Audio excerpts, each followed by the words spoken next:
Greetings and good day everyone, welcome to another movie review. My name is Paul Dulong, and I'm going to be reviewing the movie Dirty Grandpa. This is not a movie I feel a lot of politically correct people will like. It is definitely offensive, tries to be offensive, but to me that just made it funnier.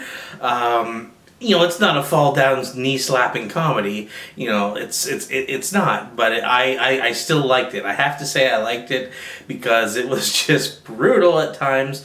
But that being said, some of the jokes did fall flat. It is not a great comedy. Robert De Niro is just one of those people that a lot of people like to say he phones it in all the time. And that might be true, but for this one, I thought he was doing well. This is good for him. The days of Raging Bull are behind him. When you're old, you gotta have fun with the fact that you're old sometimes. And, he's still classic De Niro in a lot of ways. Or maybe I'm just slightly biased because I like Robert De Niro so much. Zac Efron, to me, is an actor who has potential. He doesn't always pick roles that I would consider are smart for him to take. But occasionally, you can see that the guy has acting chops.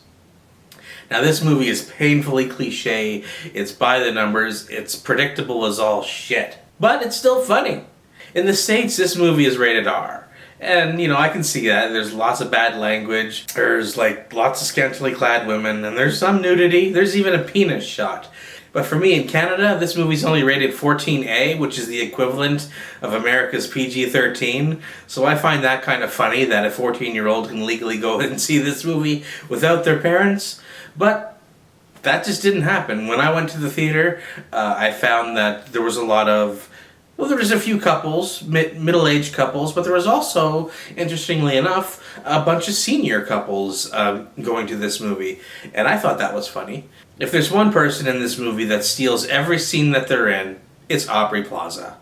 This woman is incredible. A lot of people pick on Aubrey Plaza because she voiced Grumpy Cat, but this woman is hilarious and she is so incredibly sexy. This role for her, as horrible as the character was that she was playing, she played it so well and it was hilarious. I don't know. Just Aubrey Plaza cracks me up every time I watch her. I'll watch anything with this person from now on because this is somebody who needs to be a bigger name in Hollywood. What hurts this movie the most is basically how predictable it was. There's nothing new in this movie other than maybe the jokes. And some of the jokes go a bit too far. There's child molestation jokes. There's bestiality jokes, and it's fine if that's your type of thing, but I don't know, man. Some parts were just too much for me. If offensive humor doesn't bother you, then yeah, go see this. If it does, don't. You'll just be upset if you go see this. I can understand why it's getting so many low rankings because it's very much not politically correct, but neither am I sometimes. So my final rating for this is going to be 6.1 out of 10. That's just what I think of it. If you've seen it, I'd love to hear what you think of it. If you haven't seen it, I'd love to know why you decided not to. If it's money, I understand. Believe me, not everyone can afford to go to the movies.